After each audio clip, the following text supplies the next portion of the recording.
Hi, I'm Dr. Matthew Norton, the founder of People Plus Purpose, and this is the Truth Behind Dentistry podcast. And today I am excited to be with Shawn Zajas. Shawn is the visionary leader of Zana, host of the Shawn Zajas Show, and co-host of the Authentic Dentist podcast. That's a lot right there. He grew up in a family dental supply business, witnessing the evolution of dentistry over 20 years and more recently, the gaps in the current electric toothbrush model. Entrepreneurial at heart, he has started 3 businesses and is completely obsessed with innovation that disrupts industries. He's a father of 5 who enjoys developing the unique strengths of those around him. He views life as a grand adventure and loves meeting the people that make dentistry great. Welcome to the podcast, Shawn.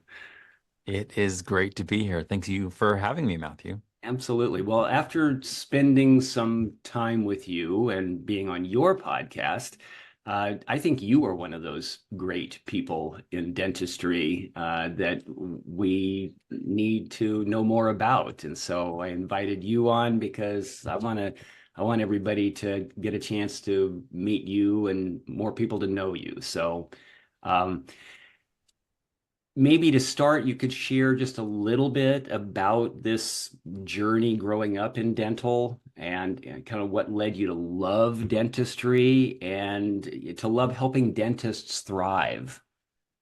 Yeah, so basically, my dad, he was a M&M Mars like sales executive, and that's the candy company.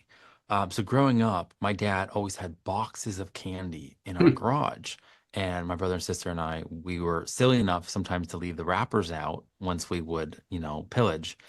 And somehow he ended up switching careers and was doing some consulting work and found out that at retail, the company he was or the retail facility only had space for toothbrushes. So somehow that led him to do some research, and he figured out that dentists paid for the toothbrushes that they gave out in the goodie bags. Mm, And he was kind of thinking, well, every single brand would want to almost like offer them at a really steep discount or almost for free, hoping that they could get a relationship with the patient, and then the patient would buy it at retail.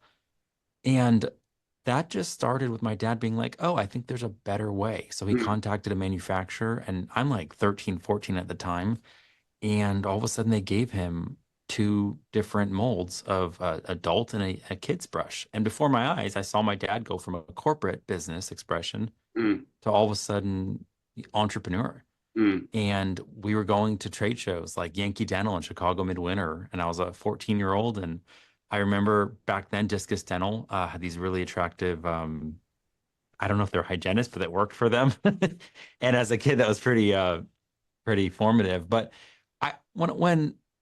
when I started, so I was working for my dad, and I'm even trying to sell as a 14-year-old at the booth toothbrushes. And I really struggled connecting with dentists. And I Mm, think part of it was there's this very clear, you're not one of us. mm, And you're not going to pay the price of admission, which is dental school. Um, there was almost this chip on their shoulder. And for a while, I grew up and started a business of my own in my dad's company. And again, I'm still serving dentists, but I'm really struggling with connecting with them. mhm, And I remember I was feeling kind of jaded and thinking I was just going to throw in the towel and give up. And then I met 2 dentists. One was Dr. Allison House. At the time, she was the president of the Arizona Dental Association. And then I met a Dr. Chris Volchek, who you could say was a round peg trying to fit in a square hole. And he ended up creating this homeless shelter. Um, and doing dental work on the homeless here in Phoenix. And it's like a case study of one of the most successful mm. homeless outreaches in the nation. And people are like, how come we can't model that or copy that? And it's just like the right person at the right time, the right way. But both of these dentists were just honest about who they were and also any struggles that they had. Instead of me being like, hey, how you doing? And then being like, oh, I'm crushing it, living my best life. Right, They right. were honest. Yeah. And it allowed me to connect to the people in dentistry. And I think that kind of started everything because I need to be connected Yeah. to real people in whatever industry I'm going to be serving in order to actually solve problems and in order to actually come up with creative solutions to problems. And that's really where it started. So I love giving both of them credit. Dr. House, she's actually my co-host in the Authentic Dentist podcast. So not only was she inspirational to me in my early journey, but we've remained friends and are actually like business partners now. So That's pretty cool. I like that. That's great. And I think it is that authenticity. I mean, I know that's kind of overplayed word.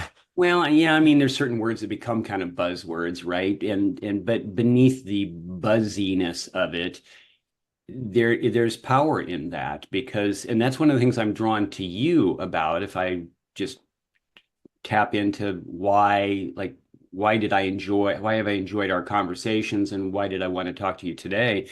Because I feel that authenticity. I feel like I'm having a conversation with a real person. And I'm not saying that every other person that I talk with isn't real.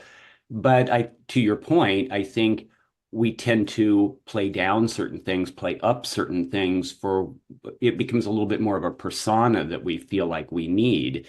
And I think people, for connection purposes, they connect more, they trust more if they can feel like who you are is this person that I'm experiencing right now. So, anyway, I love your answer because that fits with how I feel about you. So, Well, I appreciate that, Matthew. I think one of the things I realized was I was capable of winning the game by playing the game like everybody else did.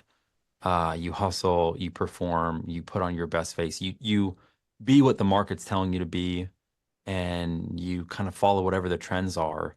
But I realized that wasn't me.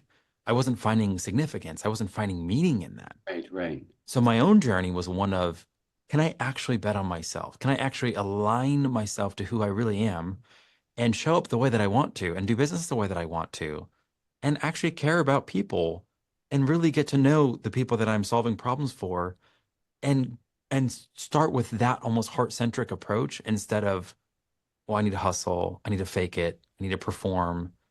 None of that was bringing me life on the inside. Right. So that's kind of where it's like my journey has been finding out like I have permission to be myself and to show up. And it's how I show up with my team, but it's also how I show up publicly in the industry. It's just me. Mm, And I'm more than enough. So now that's kind of been the message that I have for other people. So like when I started my Innovation in Dentistry podcast, which was the podcast before the rebrand, mm-hmm, I realized, Matthew, I wasn't that excited about talking about the thing, innovation. mm-hmm, I was interested in talking about the person, the innovator. mm-hmm, And I realized time after time after time, people wanted to know how they could find a way. How can I innovate? How can I become an innovator that reaches some new out of the box perspective or some new solution to something?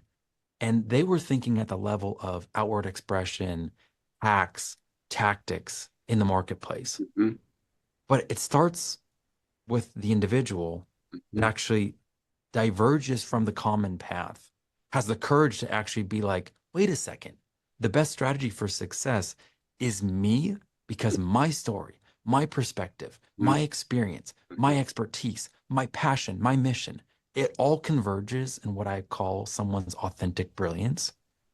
And I'm trying to convince people that is the best strategy for success is for someone to look in the mirror and go, you know what?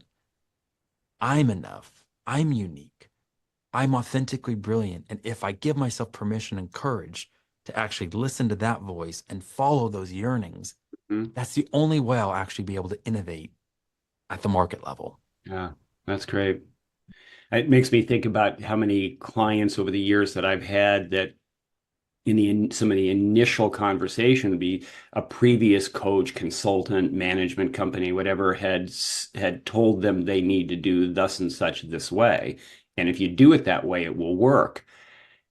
And yet they were struggling with that, having a difficult time maybe owning that. Well, then, we did assessments, as you've experienced my assessments, and I looking through the lens of their strengths and a little bit more of getting to know as quickly as possible who they are, then it's like, yeah, I don't think that's really going to work for you because I don't think that's consistent with you.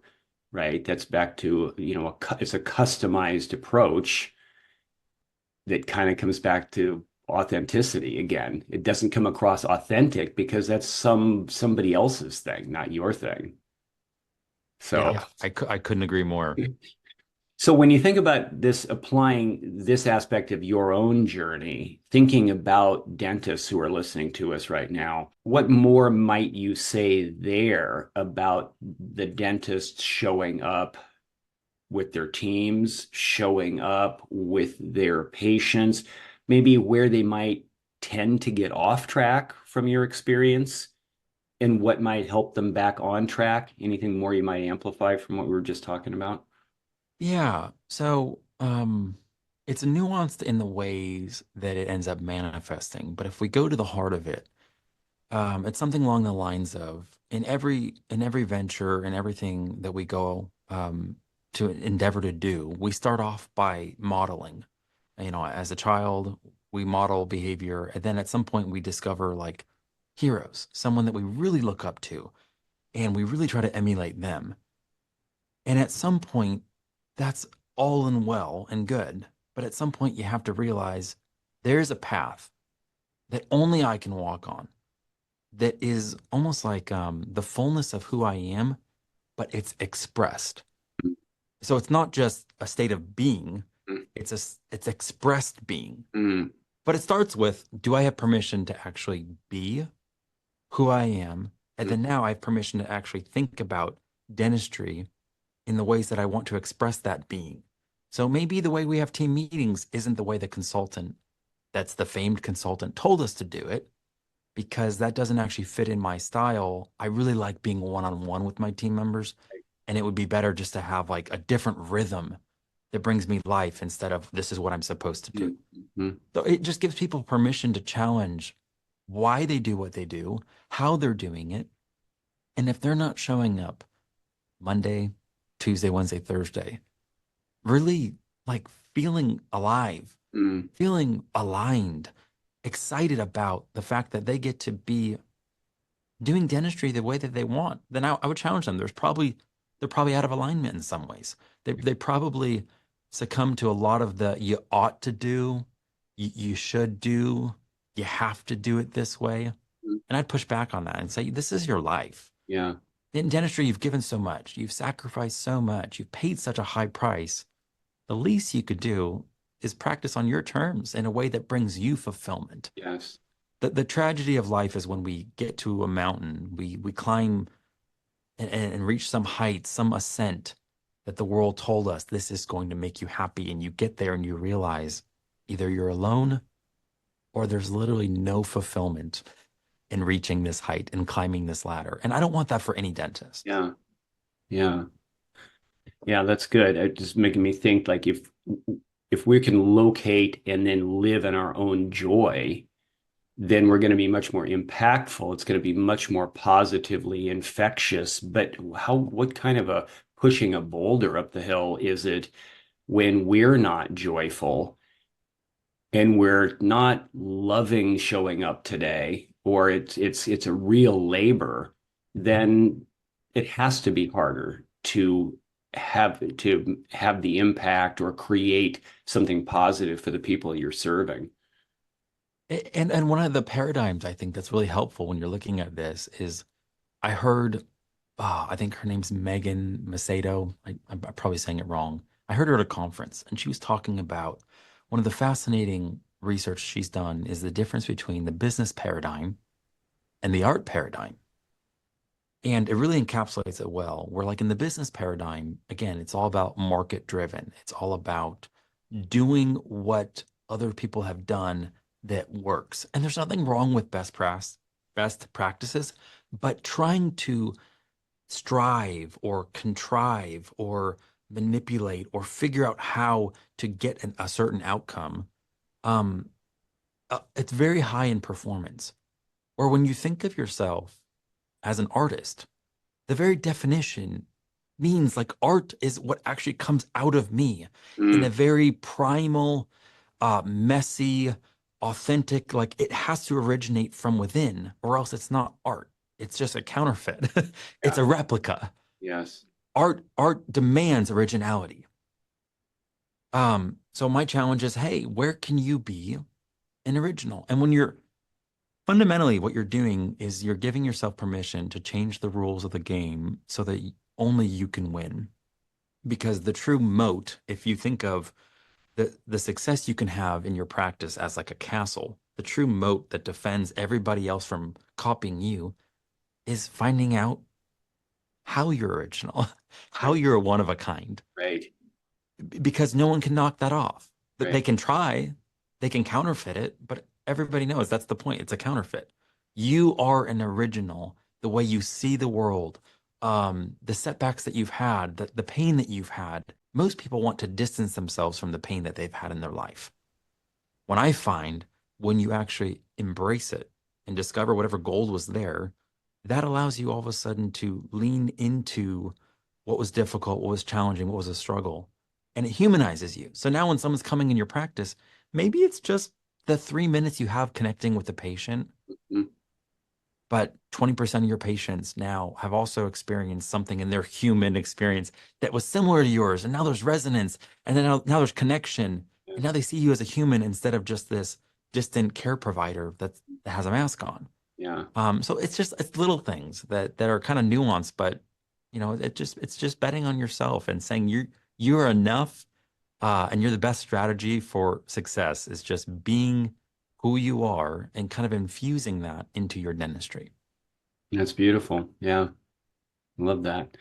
I was thinking about at some point in my career, my practice career, when I don't even know exactly when it happened, but granting myself permission to have more fun. Because if I have a strong drive to just engage, communicate, have fun in the process, and my background as a doctor of chiropractic, it was a point where I reinvented and did open room adjusting. There were no walls, so I had just tables out, and the joke was like when I moved into this location, they said, "What, you couldn't afford the walls?" It was like, no, this is with intention. And so it was an educational thing, but also, it was kind of like me having my people around and the chairs were facing me. And it was just like, and people grew to really love that. And I had fun doing it. And I think it was my fun that led them to respond. And people were always just bringing people in. And I realized I'd done something well when somebody came in and said, "I didn't even have an appointment today. Can I come and just hang out here?" And I thought, like, how often do you hear that? There's an environment that's attractive, that feels light, feels fun, feels refreshing. I want to be here, really, in a doctor's office. Like, when does anybody do that? So I think I think that's when it's reflecting out, like you say, from who you are and what matters to you. So I So think, if I yeah, right. if I could just speak to that, what's fascinating is that, man, culturally there's a shift, what, over the last decade where everything's about data and big data, and it's like as if we can, like a scientist, dissect again, best practices and use our intellect and logic. And there's nothing wrong with that. But there's oftentimes the data misses the heart of it. Yes. And Clifton did this huge study about management and what is it that makes a good manager. And in the very beginning of it, it was something like, even though there's all these different hacks and there's all these different levers people can pull, when a manager actually approaches another person, showing up as a human, approaching them as a human with respect, and actually makes genuine connection, that takes care of Mhm. everything. Mhm. And to me, it was like the most common sense conclusion. Um, but the reality is this: we all have very fine-tuned BS meters. Mhm. Mhm. And most of the time, people don't know how to put language to the fact that there literally is an energy. And it's not something that we cognitively pick up. It's like a subconscious thing. But here you are, Matthew. You had permission to be like, I'm going to rest in, I'm going to lean into, yield into who I am. I'm not going to be insecure and figure out, well, am I doing it right? Is this the right way? Is this the most optimized way of running my chiropractic clinic? Right. You gave yourself permission to be. And literally in the energy, like in the dimension of energy, the frequency, people picked up on that and they're like, oh my gosh, here's someone who had the courage to just be, and it almost puts other people at ease because they can tell you're not faking it. You're not trying to trick anybody. Right. You're actually an original and you're being who you're called to be. And that drew people to you. Yes. Yes. But go ahead. Good luck finding the data on that. Right. Yeah. And I honestly believe somewhere around that point, maybe directly because of that, healing started to occur at deeper levels in people's lives. There was a shift in the atmosphere, I think. I don't know how else to say that. And maybe it was my greater intentional focus on them and the care for them. Maybe I was set free to be different and better. Hard to know all the variables that went into that, but the outer world changed, I believe, because of those inner world changes for me. And I think that is the big thing because a lot of times you may have had this experience as well. I get hired initially, or the initial introduction is about a team member that needs to be repaired, so to speak. And ultimately, after some conversation, it typically comes back to it's the doctor, the business owner. It's starting there. Like if we're going to get the healing, positive change in the culture, then we need some leadership up leveling. And when they own that and are willing to do some work there, I just that's the same thing I think we're talking about. I mean, that was a really profound take for you to take what I said about just authenticity and energy and people being like being able to actually like resonate with you and be open to then all of a sudden the next level of that openness allowed healing to flow bilaterally, both ways. As you, a practitioner, being able to see somebody, like actually see who they were, be there present with them. They don't have defenses up, and then they actually were able to receive the gift of healing that you were able to release to them. Like there's so many dimensions to that. And obviously I'm not an expert in that, but I thought that was a really fascinating connection. Yeah. I love our conversations because I feel like that just kind of flows. Well, I know that you have said that you are passionate about creating positive change in dentistry. And then this idea that the best strategy for success today, even though again we're going to personalize it, is to pioneer positive disruption. So how does that relate to what we've been talking about, or where else would you go with this? What does that look like to be able to pioneer positive disruption?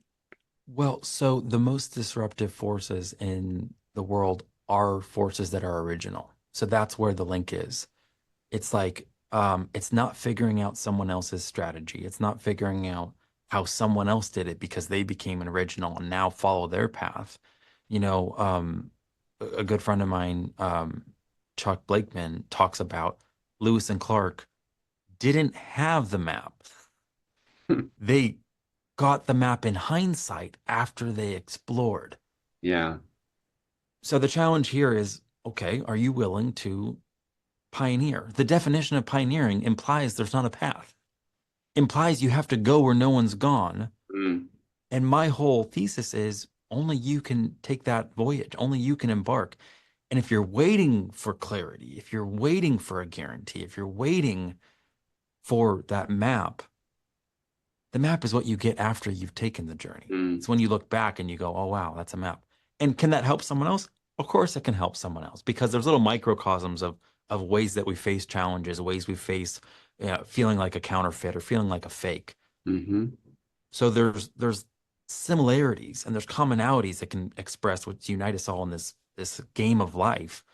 But ultimately, the specificity of it, the nuance of it, it's up to you. So I believe the way that we cause positive disruption in dentistry, because I want everyone to innovate.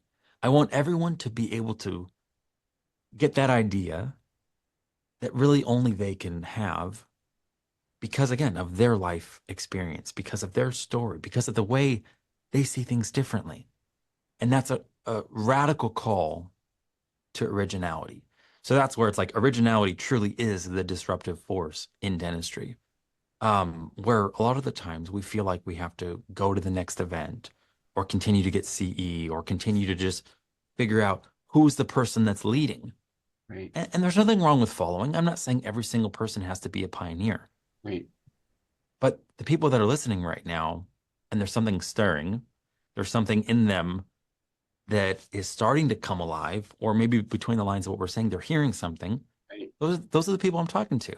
Yeah. You're a pioneer and you have the courage, and maybe you felt trapped. And I'm saying, no, you don't have to feel trapped. You can be liberated today to just take the next step.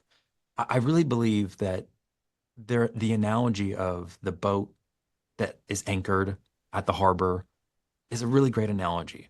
A lot of people dream about the open seas and they read stories about those that have been on the open seas. Mhm. But truthfully, if they're going to be honest, they're still in the harbor. Their anchor's still down. They haven't lifted the sail. Right. And whenever they get the courage to lift sail, they go out and they go to get in their boat.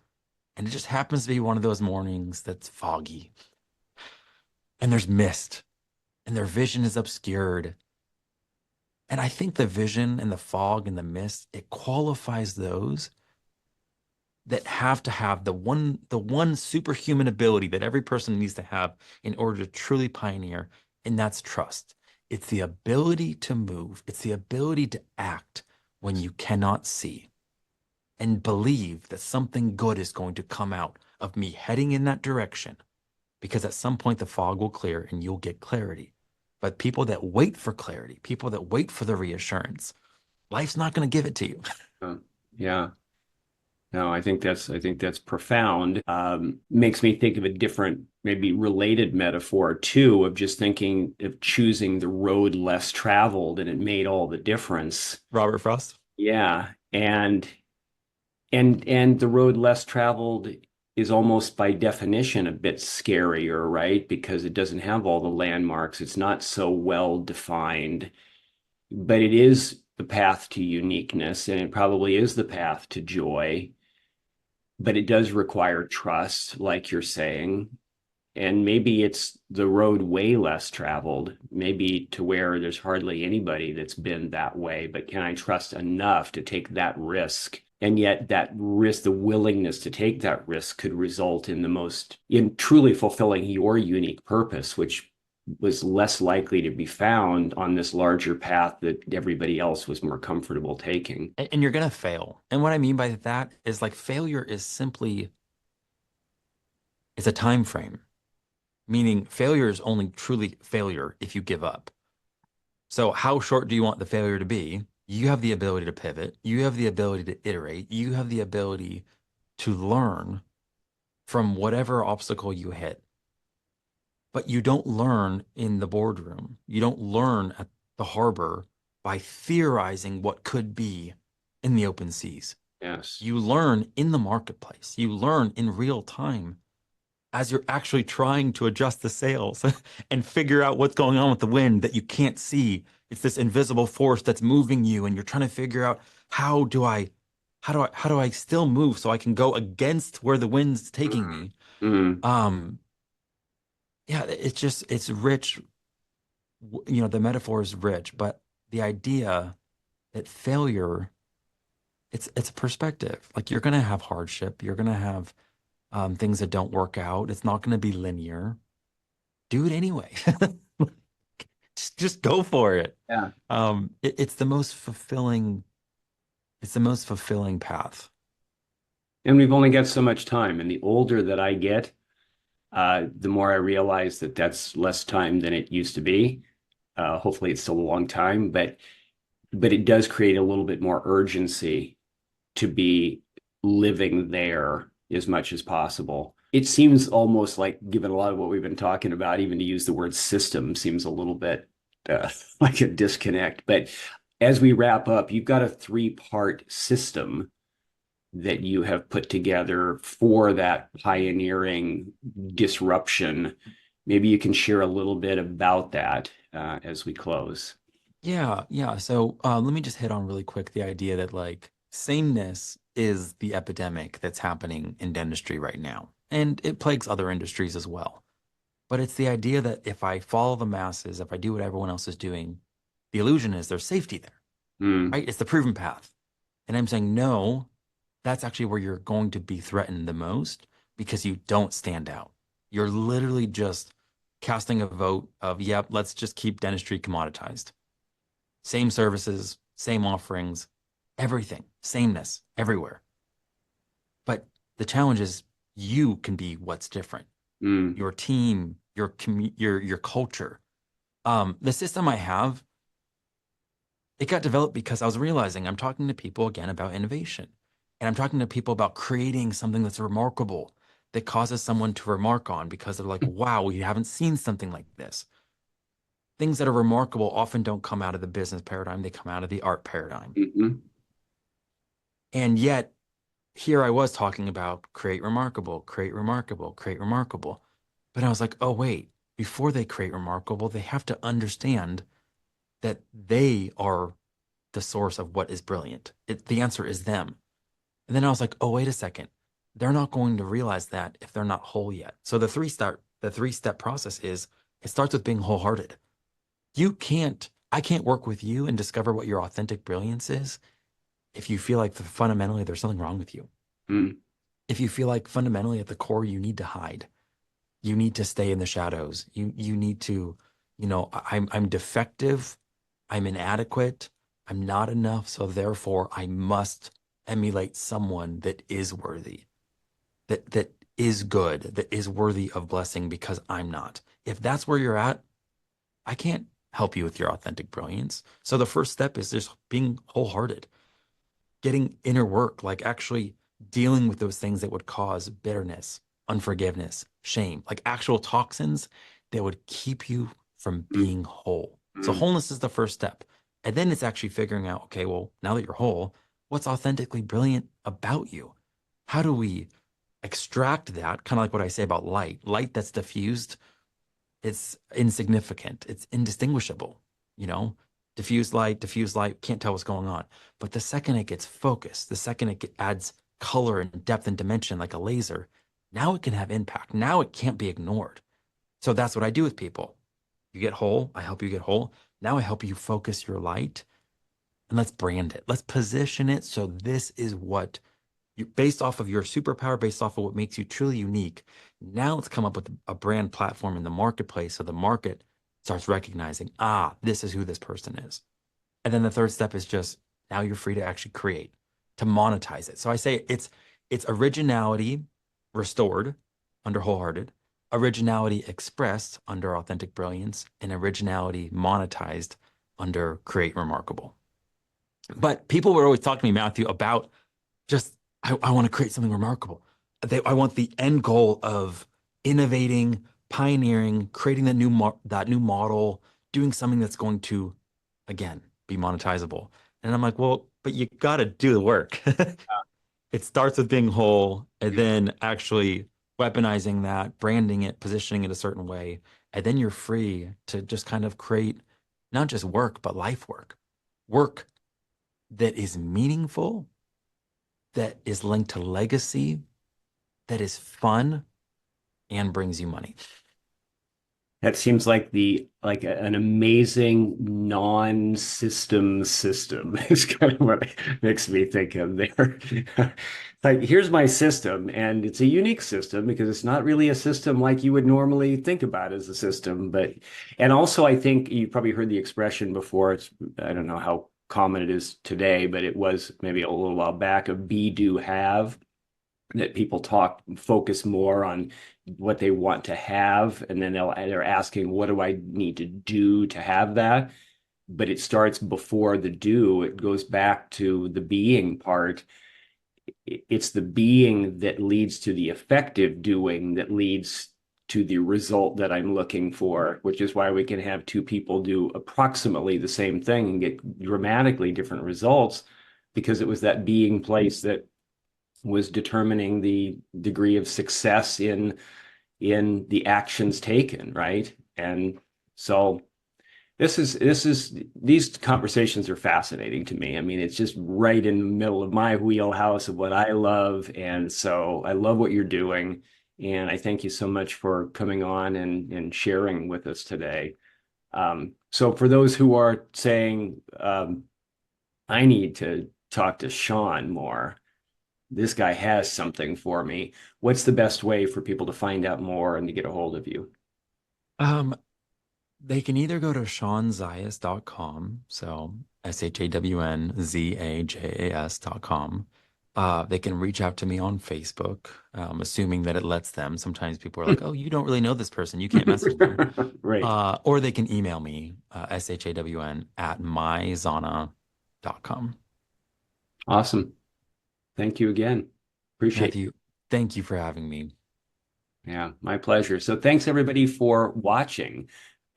We appreciate your being with us. This is the Truth Behind Dentistry podcast, and this I've been with Shawn Zajas, and we look forward to seeing you on the next episode.